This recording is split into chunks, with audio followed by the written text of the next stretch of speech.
Malayali mini screen television ആരാധകർക്ക് ഒരുപാട് പ്രിയപ്പെട്ട പരമ്പരയാണ് ഏഷ്യാനെറ്റിൽ സംപ്രേക്ഷണം ചെയ്തുവരുന്ന ചന്ദ്രകാന്തം എന്ന പരമ്പര. TRP റേറ്റിംഗിൽ 8ാം സ്ഥാനത്താണ് ഇപ്പോൾ ഈ പരമ്പരയിൽ വഴിത്തിരിവുകൾ ഇപ്പോൾ ഉണ്ടായിരിക്കുകയാണ്. പരമ്പര ഈയിടെ ഒട്ടേറെ വിമർശനങ്ങളാണ് ഏറ്റ് വാങ്ങിക്കൊണ്ടിരിക്കുന്നത്. പരമ്പരയിൽ എപ്പോഴും നമ്മുടെ ഗൗതമും അതുപോലെ തന്നെ നന്ദയും അകലുകയും അടുക്കുകയുമാണ് ചെയ്യുന്നത് എന്നും ഇത് വീണ്ടും വീണ്ടും കണ്ട് ഞങ്ങൾക്ക് മടുത്തു തുടങ്ങി എന്നുള്ള കമൻറ്റുകളാണ് വരുന്നത്.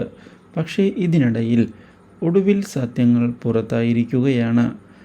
ഗാഥ കാരണം പുതിയ പ്രശ്നങ്ങൾ ഉണ്ടായിരിക്കുകയാണ് നന്ദയുടെയും അതുപോലെ തന്നെ നമ്മുടെ ഗൗതമിൻ്റെയും ജീവിതത്തിൽ. ഗാഥയെ ഒട്ടും തന്നെ തനിക്ക് ഇഷ്ടമാകുന്നില്ല എന്ന് വ്യക്തമാക്കുന്ന നമ്മുടെ ഗൗതം ഇതേ തുടർന്ന് അവളെ പുറത്താക്കാൻ ആവശ്യപ്പെടുന്നുവെങ്കിലും അതിന് സാധ്യമല്ല എന്നുള്ള തീരുമാനം അറിയിച്ചത് ഞെട്ടിച്ച് കളഞ്ഞിരിക്കുകയാണ് നമ്മുടെ ഗൗതമിനെ.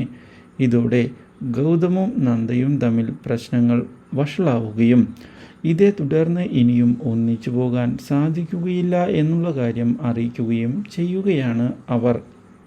ഈ കാര്യം കേട്ടതിനെ തുടർന്ന് ഡിവോഴ്സിലേക്ക് കാര്യങ്ങൾ വന്ന് ചേരുകയാണ്.